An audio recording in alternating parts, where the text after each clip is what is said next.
దేవుని నామానికే మహిమ కలుగునుగాక. మహాతండ్రి కృపలో ఆయన యొక్క నిత్య మాటలు ఆయన యొక్క అమృతమైన నిత్య మాటలు నిత్య మార్గాన్ని మనం కలిగి ఉందామండి, పొందుకుందామండి, విందామండి. ఎందుకంటే ఆయన యొక్క మార్గము జీవం కలిగించే వెలుగు కలిగినటువంటి సత్యస్వరూపుని మార్గము అమృతమైనదనమాట.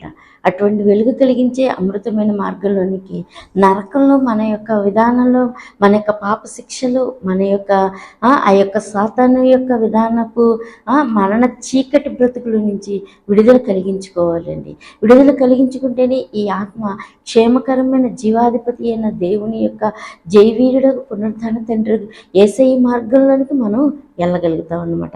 వెళ్ళితేనే ఆయన తెలుసుకుంటేనే ఆయన కలిగి ఉంటేనే ఈ యొక్క నరక శిక్ష నుంచి ఈ యొక్క కడవరి దినాల్లో భయంకరాలు విధానాలు మామూలుగా ఉండవన్నమాట. ఇటువంటి శిక్ష నుంచి ఇటువంటి నరక మార్గం నుంచి మనం విడుదల కలిగి ఉంటాం అనమాట. ఇవన్నీ మనకు తెలిసి ఉన్నవే. ఎందుకంటే మనం ఎంతగానో వింటానే ఉంటున్నాం, మనం ఎంతగానో ఈ విధానాన్ని తెలుసుకుంటానే ఉండి ఇనేయలో ఈ మాటలని ఎప్పుడు తోసివేసుకుంటానే ఉన్నాం అనుకోండి. ఎందుకు దేవుడు ప్రతిసారి ప్రతి క్షణం ప్రతి విషయంలో మనల్ని దేవుడు హెచ్చరిస్తూ మారుమడుస్తుందండి ఆసక్తి కలిగి. ఈ లోక విధానం చూసి రొట్టెల వలన కానీ ఏ సూచక్రియల వల్ల కానీ మనిషి బ్రతికించబడడు, రక్షించబడడు. ప్రభువును కలిగి ఉంటేనే దేవదేవుణ్ణి మనం తెలుసుకుంటేనే ఈ యొక్క చీకటి బ్రతుకులో నుంచి మార్పుడు ఉంది.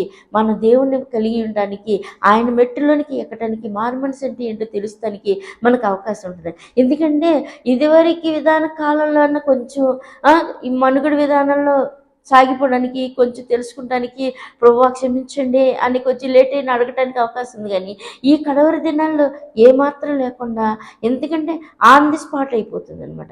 ఇప్పుడు అన్ని పనులు అన్ని విధానాలు అర్ధరాత్రిలో ఎలాగ జరిగిపోతుంది.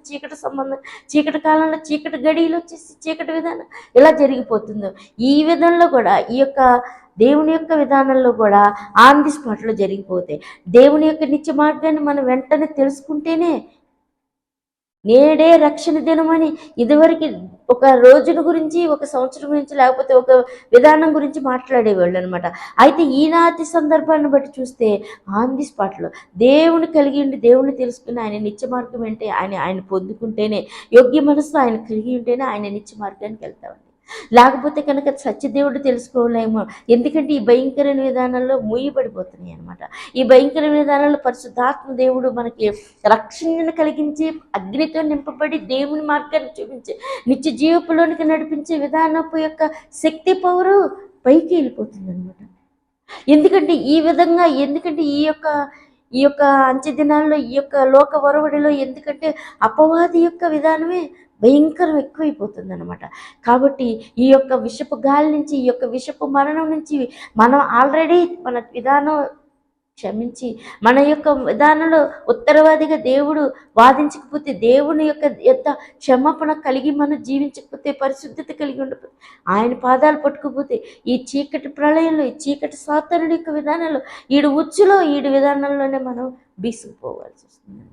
అయితే దేవుడు ఏం చెప్తున్నాడంటే ఇంకా ఆ యొక్క నోహ గారి దినాల్లో 120 సంవత్సరాలు దేవుడు సత్యసువార్త చెప్తున్నా కూడా వాళ్ళకి 100 సంవత్సరాలు అయిపోయినా ఇంకా 20 సంవత్సరాలు కూడా పొడిగించి చెప్తున్నాడు దేవుడు. అంటే దేవుని యొక్క విధానం ఎంతగా ప్రేమ కలిగి ఉంటుంది. ఆ యొక్క 20 సంవత్సరాల నాటి చివరి భాగం లాంటి ఈ యొక్క 2 గడియలు అన్నటువంటి ఈ కాల పరిమితిలో కూడా దేవుని సత్యసువార్త తెలుస్తుంది. దేవుని యొక్క నిత్య మార్గం తెలుస్తుంది. ఎవరైనా ఉన్నారా మునిగిపోతున్నారు, రక్షణ లేకుండా, దేవుడు అంటే తెలుసుకోకుండా చీకటి విధానంలో నరక శక్తుల్లో ఉన్నారా ఎవరన్నా? వారి యొక్క దేవుని యొక్క మార్గంలోనికి వస్తే, దేవుని కలిగి ఉంటే, దేవుని వైపు నా వైపు చూస్తే నేను రక్షిస్తానని ఆ యొక్క కడవరి దినాల్లో లాస్ట్ దినాల్లో నిమిషాల్లో ఆయన ఆ అమృత యొక్క దేవుని యొక్క సత్య సువార్త పిలుపు ఇంకొంచెం వినిపిస్తుందండి చెవికి. అయితే మన యోగ్య మనసుతో ఆయన కలిగి ఉండి ఆయన మాట వింటే మనం ఎంతో రక్షించబడతాం అనమాట. ఒక్కసారి దేవుడి వాక్యం చదవండి. మత్తయి సువార్త 18వ అధ్యాయం 1వ వచనం చదవండి. మనం ఎలా మారు మనసుని ఏ విధంగా జీవిస్తే కనీసం ఆయన పాదాలు దొరుకుతాయో అనేది దేవుడు చెప్తున్నాడు. ఆ కాలంన శిష్యులు యేసునద్దకు వచ్చి పరలోక రాజ్యంలో ఎవడు గొప్పవాడని అడుగుతా ఆయన యొక్క చిన్న బిడ్డను తన యొద్దకు పిలిచి వారి మధ్య నిలబెట్టి, మీరు మార్పు నుండి వంటి వారైతేనే గాని పరలోక రాజ్యంలో ప్రవేశించలేరని చెప్పుచున్నారు. కాగా ఈ బిడ్డల్లో తను తగ్గించుకుని వాడే పరలోక రాజ్యంలో గొప్పవాడు. మరియు ఇలాంటి ఒక బిడ్డ నా పేరుకి చేర్చుకుని వాడు ఆమె. చూసారండి, దేవుడు ఎంత సింపుల్గా చెప్తున్నాడు. ఎంత అమృత భాగ్యపు మెట్టుని తేలిగ్గా మనకు అందించి ఎంత ఎక్కచ్చు, మీరు చెయ్యివ్వండి నేను చెయ్యిచ్చి పైకి లేపుతాను, నా మాట నా ఆజ్ఞ నా విధానం ఏంటో ఈ యొక్క సత్య సువార్తలో మీరు తెలుసుకోండి, చదవండి, దేవుని మార్గాన్ని కలిగి ఉండండి, వెలుగులోనికి రండి, ఈ మెట్టులోనికి ఎక్కండి, ఈ విధంగా ఉంటే మీకు మారు మనసు, ఈ విధంగా తగ్గించుకుని ఉంటే నేను దొరుకుతాను. ఈ విధమైన మనసు కావాలి. ఎందుకంటే చిన్న బిడ్డ లాంటి మనసు ఎంత గొప్పదండి, ఎంత మంచిదండి, ఎంత విధానం. ఆ విధమైన పోలికలైనా మనం చూస్తే దేవదేవుని కనుక కలిగి ఉంటాం. ఈ లోక విధాన గాంభీర్యం, ఈ లోక విధాన గర్వం, ఈ లోక విధానంలో గర్విష్ఠులమై ఈ యొక్క తలలు ఎగరేసి ఈ యొక్క మనసు మాకేంటి అన్న విధానంలో మనం జీవించామంటే దీవెన ఆశీర్వాదంలోకైనా మనం ప్రవేశించడానికి అవకాశం లేకుండా పోతుంది. ఎందుకు మనం తగ్గించుకోకుండా దేవుని విధానాన్ని మనం వినకుండా దేవుని వెలుగు యొక్క జీవ మార్గంలోనికి మనం రాకుండా ఆయన ఎవరని తెలుసుకోకుండా ఉంటే చిన్న బిడ్డలాగా ఈ విధమైన మాటన్న మనం తెలుసుకుని ఆయన నిత్య మార్గంలోకి రాకపోతే ఇంత గొప్ప మెట్టును మనం పోగొట్టుకుంటాం. ఇంత గొప్ప పరలోకపు మెట్టును మనం పోగొట్టుకుంటే అంత చీకటి అగాధమేనండి. ఎంత భయంకరమైన నాశన సాతానుడికి రానున్న కాలంలో అంతు లేదనమాట. అయితే దేవుని సత్య సువార్త తింటుండే ఆ రోజులో నోవకు తిన్నారు, తింటాం తాగుతాం, పెళ్లికి నారనడు ఇల్లు కట్టు, ఈ విధమైన దాంట్లో మసిలిపోయి వాడ కడుతున్నారే, ఎందుకు కడుతున్నారు, అరే వాళ్ళు ఒక విధానంలో వాళ్ళు ఉంటున్నారంటే ఎందుకు కడుతున్నారు అని ఏమాత్రమే వివేచించారా? ఆ యొక్క భయంకర నాశనం వచ్చేస్తుంది, ప్రాణాలతో సహా తీసుకుని వెళ్ళిపోతే ఆ నీళ్లు ప్రవాహం, ఆ వర్ష ప్రవాహం ఏమాత్రమైనా తెలుసుకోలేకపోయారు. అదేవిధంగా ఈ కడవరి దినాల్లో లాస్ట్ దినాల్లో మనం కూడా సత్య సువార్తను మనం గమనించకపోతే దేవుని యొక్క అమృత మార్గపు చెయ్యిని మనం చూడకపోతే ఆయన చెయ్యిస్తున్నాడని మనం ఆయన వైపు తగ్గించుకుని ఆయన వైపు చూడకపోతే ఆయన పౌరస్వరం వినకపోతే మనం ఈ యొక్క అపవాది యొక్క నరక చీకటిలోనికి అగాధ బిలంలోనికి చీకటి భయంకరమైనది తెరవబడుతుందని. ఎందుకంటే ఇంత పాపిష్టి బ్రతుకు వద్దు. మానవుల్ని ఎంతగానో నా తండ్రి జన్మింపు చేశాడు, నా తండ్రి ఒకే ఊపిరి పెట్టాడు, కాబట్టి నా తండ్రి యొక్క విధానంలోనికి వస్తే రక్షిస్తాను, నేనొచ్చాను, కల్వరి శిలువలో ప్రాణం పెట్టాను. ఒక్కడు ఎవడైనా సరే బ్రతకగోరువాడంటే నా వైపు తిరిగితే, నా తట్టు తిరిగితే నేను బ్రతికిస్తాను, రక్షిస్తాను. ఈ చిన్న బిడ్డలాంటి మారు మనసు కలిగి ఉంటే చాలు, ఈ చిన్న బిడ్డలకు తగ్గించుకుని ఉంటే చాలు, నిశ్చయముగా నిత్య రాజ్యపు దేవుని యొక్క పరలోక రాజ్యంలోనికి మీరు వస్తారు, పరలోక రాజ్యాన్ని పొందుకుంటారు. లేకపోతే సముద్రం లాంటి భయంకరమైన అగాధ విధానం ఎవరికి వచ్చేస్తుంది. మృగం లాంటి పరిపాలన, మృగం లాంటి బ్రతుకులు, మృగంలో మనం చెప్తే మానవ భాష మనుషులుగా అమ్మ మమ్మల్ని తినద్దు, మమ్మల్ని రక్షించమ్మా అంటే మృగానికి అన్న తెలుస్తుందండి. ఎందుకంటే మృగజాతి వేరు, మనిషి జాతి వేరు కదా. ఇప్పుడు మనిషి జాతి అంతమైపోతుంది. సముద్రంలోనే అంటే నీళ్ళు వచ్చేస్తున్నాయి అంటే ఆ నీళ్ళు ఎందుకన్నా పనికొస్తుంది, అందులో నుంచి ఒక క్రూర జంతువు వచ్చేస్తుందంటే ఏమన్నా మనుగడ ఉంటుందా? ఏమీ ఉండదనమాట. అప్పుడు రక్షించేవాడు లేకపోతే ఎవరుంటారు చెప్పండి?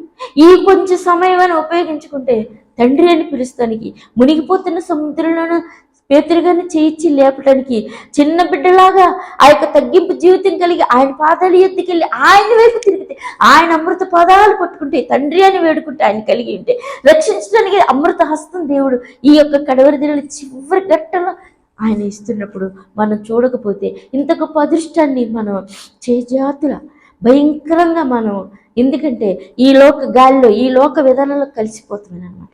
అయ్యో ఇంత భాగ్యాన్ని, ఇంత రక్షణ దినాన్ని మనం పోగొట్టుకోకుండా ఇంత గొప్పగా సూక్ష్మంగా చెప్పిన దేవుని మాట వైపు తిరిగి దేవుని యొక్క మార్గం వైపు మనల్ని మనం తగ్గించుకుని ఆయన వైపుకి వస్తే, ఆయన ఎవరని వెతికితే ఆయన పొందుకుంటే మారు మనసు అనేది చిన్న బిడ్డలాంటి తగ్గింపు జీవితం కలిగి, చిన్న బిడ్డలాంటి దేవుని ఎద్దకు వచ్చి, చిన్న బిడ్డలాంటి యథార్థ హృదయం కలిగి ఉండే ఆయన వైపు తిరిగితే సత్య మార్గంలోకి వస్తే జీవ మార్గం చూపిస్తాడు, ఆయన నిత్య మార్గంలోనికి నడిపిస్తాడు అనమాట. ఆ యొక్క జీవాధిపతి మృత్యుంజయుడు లేచిన దేవుడు చేయేస్తాడనమాట. అట్టి చెయ్యిని మనం పిచ్చుకుంటామే చిన్న బిడ్డలాగా. ఎట్లా ఇప్పుడు ఒక బిడ్డను కొట్టామనుకోండి, ఎన్ని తిట్టినది మళ్ళీ వెంటనే కూసేపుడిగా ఉంటుంది, అమ్మ అని బయటకు వచ్చేస్తుంది. ఆ విధమైన పిలుపుతో నువ్వు దేవుడా అని కన్న తండ్రి క్రీస్తు ప్రభు వారి వైపు నువ్వు వస్తే నువ్వు బ్రతుకుతావు. మన దుర్మార్గత, మన విధానం, మన యొక్క గర్వపు స్వభావం, మన యొక్క లోక చీకటి బ్రతుకు రాలిపోతే చిన్న బిడ్డ లాంటి స్వభావం కలిగి ఉన్నా నువ్వు నిత్య రాజ్యాన్ని సంపాదించుకుంటావని దేవుడు ఎంతగానో తేటగా స్పష్టంగా చెప్తున్నాడండి. మరొకసారి దేవుడి వాక్యాన్ని చదవండి. మత్తయి సువార్త 22:1 చదవండి. యేసు వారికి ఉత్తరమిచ్చుచు తిరిగి ఉపమాన రీతిగా ఇట్లనెను, పరలోక రాజ్యము తన కుమారునికి పెండ్లి విందు చేసిన ఒక రాజును పోలియున్నది. ఆ పెండ్లి విందుకు పిలువబడిన వారి తన దాసులను పంపినప్పుడు వారు ప్రాణులకు పోయింది. కాగా అతడు, ఇదిగో నా విందు సిద్ధపరిచి ఉన్నాను, ఎద్దులను కొవ్విన పశువులను వదిలిపబడినది, అంతయు సిద్ధముగా ఉన్నది, పెండ్లి విందుకు రెండని పిలువబడిన వారితో చెప్పుడని వేరే దాసులను పంపెను. కానీ వారు లక్ష్యం చేయక ఒకడు తన పొలమునకును మరొకడు తన వర్తకమునకును వెళ్ళింది. తక్కిన వారు అతని దాసులను పట్టుకుని కాబట్టి రాజు కోపపడి తన దండలను పంపి ఆ నరహంతకులను సంహరించి వారి పట్టణం తగలబెట్టించాడు. అప్పుడు అతడు పెండ్లి విందు సిద్ధంగా ఉన్నది కానీ పిలువబడిన వారు పాత్రులు రాజమార్గంలోకి పోయి మీకు కనబడి వారినందరినీ పెండ్లి విందుకు పిలువుడని తన దాసులతో చూసారండి. ఎంతగా మహారాజు దేవదేవుడే ఈ లోక విధానంలో మన యొక్క నిర్లక్ష్య స్వభావం, మన యొక్క పనికిమాలిన విధానం, మన యొక్క అవిధేయత, మన యొక్క గర్వపు విధానం, మన యొక్క తిరుగుబాటు స్వభావమే కదా దేవుని పొందుకోకుండా అపవాది దోచుకు నిలిపి నాశనం చేసే పరమ పాతాలు దిగిపోవాడైనటువంటి చచ్చాక తీసుకెళ్లిపోయి నరకాత్మని ఇప్పుడే పట్టేసుకుని ఇప్పుడే ఏ విధంగానే వాడి నచ్చిన విధానంగా వాడుకొని వాడి సాధనంగా చేసేసుకుంటూ ఎంతగానో ఈ యొక్క ఒక పెండ్లు విందంటే ఏంటండి, మంచి ఆహారం, మంచి సంతోషం, మనకి ఎంతో అక్కడ బాధ అనేది అక్కడ ఏ విధంగా అనేది చోటు ఉండదు. ఎంతో సంతోషంగా ఉండే ఉల్లాసంగా ఉండే ఆహ్లాదకరమైనటువంటి ప్లేస్. అటువంటి గొప్ప భాగ్యపు చోటికి విందుకి కూడా దేవుడు పిలుస్తున్నటువంటి ఆ యొక్క మహారాజు ఈ కడవరి దినాల్లో కూడా నాశనమైపోతున్న మనల్ని ఆయన నిత్య రాజ్యంలోనికి, ఆయన నిత్య మహిమలోనికి రమ్మని పిలుస్తానికి ఎంతగానో దేవుడు సత్య సువార్తను పంపించి దేవుని వాక్యం అనే విందుని కలిగించి మీరు బలం కలిగి మీరు సంతోషంగా లేవనెత్తబడాలంటే ఈ యొక్క పెండ్లి విందుకి ఆ రోజున వాళ్ళు ఎలా రాలేకుండా ఉన్నారు. మీరు కూడా ఆ విధమైన స్వభావంలో వద్దు, నెప్పములు చెప్పకండి, భయంకరమైన విధానంలో మీరు పోగొట్టుకోకండి. దేవుని యొక్క నిత్యరాజ్యపు పెండ్లు విందుకి రెడీ కావాలంటే, ఆయన యొక్క మార్గంలోనికి రావాలంటే మీరు వారి వల్లే ఉండకండి. నోవహు దినాల్లో జల ప్రవాహంలో సర్వనాశనం అయిపోయిందో ఈ రోజున కూడా అపవాది వాడికి సమయం లేదని సర్వనాశనం చేయడానికి మరి ఒకసారి వచ్చేసేస్తున్నాడు. అయితే అందులో కొట్టుకుపోకండి. ఒక్కసారి క్రీస్తు ప్రభువారు ఎంతగానో మాటిచ్చి ఎంతగానో ప్రేమతో పిలుస్తూ ఆయన యొక్క క్షమా హృదయంతో, ఆయన యొక్క ప్రేమ హృదయంతో రక్తం కార్చిన ఆయన యొక్క కల్వరి మార్గపు వైపు రమ్మని పిలుస్తూ దప్పికొన్నాను, నేను దాహం కొంటున్నాను, మీ ఆత్మలే నాకు దప్పిక దాహం తీరుస్తాను, నా తండ్రి యొద్దకు నేను తీసుకెళ్తాను అని ఎంతగానో జీవాధిపతి ఉత్తరవాదిగా పరమపురివాసుడు ప్రాణం పెట్టి మన ప్రాణం పోయినటువంటి నాకు శక్తుల్లో నుంచి విడిపించడానికి ఆయన ప్రాణం ఇచ్చి విడుదల కలిగించి కొనుక్కుంటానికి, రక్షించడానికి, ఆయా భాషల నుంచి, ఆయా ప్రజల్లో నుంచి ఆయన కొరకు ప్రజలకు ఒక రాజ్యంగా ఏర్పరచుకోవడానికి ఎంతగానో దైవ కుమారుడు మరొక్కసారి కడవరి దినాల్లో ఈ యొక్క నాశనమైన దండ్ల చేతులు నాశనం అయిపోకండి అని ఆ యొక్క తండ్రి చేసిన విందుకు రండి అని ఎంతగానో మరొకసారి ఈ సత్య సువార్తను, ఈ యొక్క జీవ శుభవార్తను, ఈ యొక్క నిత్య మార్గపు వెలుగు వార్తను మనకు అందిస్తూ ఆయన వైపు తిరగమని, ఆయన యుద్ధకు రమ్మని, నిర్లక్ష్యం చేయొద్దు, అలక్ష్యం చేయొద్దు, మెడ తిప్పుకోవద్దు, చిన్న బిడ్డ వల్ల తగ్గించుకోండి, ఈ యొక్క పెండ్లు విందుకు రండి, ఆ యొక్క నిత్యరాజ్యానికి నా తండ్రి యుద్ధకు నేను తీసుకెళ్తాను, నేను వచ్చానని విశ్వసిస్తే, నేను వచ్చానని నమ్మితే మిమ్మల్ని మీరు తగ్గించుకుని దుర్మార్గపు చీకటి నుంచి, దుష్టుడి యొక్క కబంధ హస్తాల నుంచి విడుదల కలిగించి మిమ్మల్ని నేను రక్షించి ఆ యొక్క ఉన్నతమైన మెట్టుకు తీసుకెళ్తానని దేవుడు ఎంతగానో పరమపురివాసు రాణి పెండ్లు కుమారుడు మన కోసం వచ్చి ఆయన పిలుస్తున్నాడండి. మనం ఆ యొక్క తండ్రి పిలిచినప్పుడు వారిని నిర్లక్ష్యం చేసిన ఆ జనం వల్లే కాకుండా మనం ఈ కడవరి దినాల్లో తగ్గించుకుని ఉంటే, ఆయన పెండ్లి స్వరం వింటే, ఆయన మార్గంలోకి వెళ్తే ఆ నిత్య సంతోష జీవపు పెండ్లు కుమారుడు, మహిమగల దేవుని యొక్క పెండ్లు కుమారుడు గొర్రెపిల్ల వివాహ మహోత్సవానికి మనం వెళ్తానికి ఇదంతా వెళ్ళాలంటే ఒక తగ్గింపు జీవితం, మారు మనసు, ఆయన యొక్క రక్తం ఆయన యొక్క చేతి కింద ఆయనతో కలిగి ఉండి ఆయన పొందుకోవడానికి ఎంతో సమయం కావాలి. ఈ సమయం మనం పొందుకొని మనం ఆయన వైపు తిరిగితే, ఆయన కలిగి ఉంటే, ఆయన నిత్య మార్గంలోకి వెళ్తే ఆ యొక్క పెండ్లి విందులోనికి మనం వెళ్తానికి ఆ యొక్క మహిమగల రాజు విందు చేస్తున్నాడు. పరమపురవాసుడు పరలోక రాజ్యం. అట్టి భాగ్యంలోనికి మనం వెళ్తానికి మనం ఎంతో అదృష్టవంతులు అవుతాం అనమాట. ఇంత గొప్ప స్వరం మనకి ఈ లోకంలో ఎక్కడైనా వినిపిస్తుందండి? ఎక్కడైనా కనిపిస్తుందా? నేను రక్షిస్తాను, నేను రానని ఎక్కడైనా హస్తం అలా వస్తుంది? ఎవరైనా చెప్తారో చెప్పండి. ఎవరికాడు ఈ రోజుల్లో పరిస్థితులు చూస్తున్నాను. ఈ రోజుల్లో ప్రతి నాశనపు విధానం మనకు తెలుస్తూనే ఉంది. అయితే దేవదేవుడు పిలుస్తున్నాడు, దేవదేవుడు రక్షిస్తాను, కాపాడుతాను, మీరు నా కోసం ప్రాణం పెడితే నా ప్రాణం ఇచ్చాను కాబట్టి మిమ్మల్ని నేను రెండో మరణం కూడా పొందకుండా నా కోసం మరణించారు కాబట్టి మిమ్మల్ని రెండో మరణం నుంచి కూడా తప్పిస్తాను. ఆ నిత్య పెండ్లి విందులోనికి, ఆ యొక్క నిత్య పరలోక మార్గంలోనికి నా తండ్రి యొద్దకు నేను తీసుకెళ్తానని ఎంతగానో మహాదేవుడు, పరమపురవాసుడు, అభయమూర్తి, విజయకర్త, ఎంతగానో రాజ్య సర్వాధికారి అయిన రాజ్య ప్రభువు మనకి పిలుపునిస్తూ, సమయం పోగొట్టుకోకండి, నా వైపు తిరగండి, చిన్న బిడ్డలాగా తగ్గించుకుని మారు మనసు ఉందండి. మీరు తగ్గించుకుని ఉంటే ఈ యొక్క లోక సముద్రం నుంచి, ఈ యొక్క దుష్టుడు అగాధుల నుంచి నేను తప్పిస్తాను. మీ యొక్క చీకటిని విడుదల కలిగించి మీ యొక్క ప్రతి విధానాన్ని రాల్చివేసి మిమ్మల్ని ఆ యొక్క వెలుగులోనికి, ఈ యొక్క స్వస్థతలోనికి ఎలాగుంటుందని మెట్టులోనికి ఎక్కించి, అలా ఒక్కొక్క మెట్టు నేను ఎక్కించి తండ్రి యొద్దకు వెళ్ళిపోయే పరలోక మెట్టులోనికి నేను తీసుకుని వెళ్ళిపోతానని, ఇంతగా సహాయం చేస్తానని, నిత్య మార్గంలోనికి తీసుకెళ్తానని నిత్య దేవుడు మనకి పిలిపించి సెలవిచ్చినప్పుడు ఒక్కసారి ఆయన వైపు తిరిగి ఆయన పాదాలు పట్టుకుని ఆయన స్వరం ఏంటని విని ఆయన యొద్దకు వచ్చి, చిన్న బిడ్డలాగా ఆయన యొద్దకు వచ్చి ఆయన పాదాలు పట్టుకుని ఆయన ముద్దు పెట్టుకుని ఆ మహిమగల రాజుతూ ఉండటం కదా ఏ విధమైనటువంటి ప్రయాస చేయాలి, ఏ విధమైన మన యొక్క జీవితాన్ని మార్చుకోవాలి అని ఒక్కసారి యోచించి ఆయన పాదాలు చెంత ఉంటే ఆయన రక్షిస్తానికి, ఆయన ప్రతి ఆయన వద్దకు వచ్చిన ప్రతి ఒక్కరిని కూడా ఆయన చూసి ఆయన బాహుబలంలో భద్రపరిచి ఆయన హస్తాల్లో హత్తుకుని ఆయన యొక్క ఎత్తుకొచ్చిన వారిని ఎంత మాత్రం త్రోసివేయకుండా ఆయన్ని ఎంతగానో రక్షించే రక్షణకర్త యోధ రాజసింహమగు గోత్రమగు మహాదేవుని యొక్క పాదాలు చెంత రక్షించే గొర్రెపిల్ల దేవుడగు యేసుక్రీస్తు ప్రభువారు ఆయన యొక్క చేతుల కిందకి మనం వెళ్ళిపోదామండి. సార్వభౌముడు ఆయన పాదాలు, ఆయన మాట, ఆయన మార్గం, ఆయన వెలుగు, ఆయన నిత్య జీవం మనకెంతో అమృత భాగ్యం. ఈ యొక్క నరక శక్తుల నుంచి, ఈ లోక నాశనపు విధానాల నుంచి మనం తప్పించుకుని ఆ జీవాధిపతి మార్గంలోకి వెళ్ళిపోతే మనం ఎంతో రక్షించబడతామండి. దీనికి ఎంతో కృషి చేయాలి, దీనికి ఎంతో ఆయనంత తేలిక దొరికే విధానం కాదు.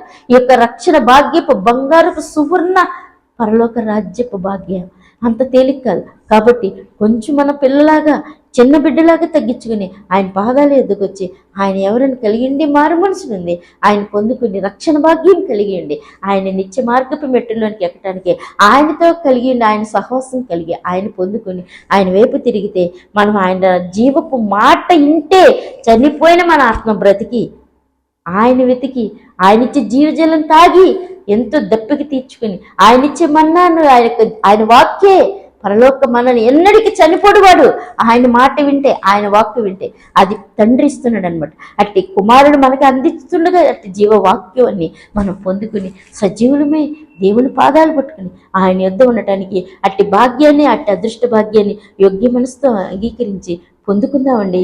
ఆమె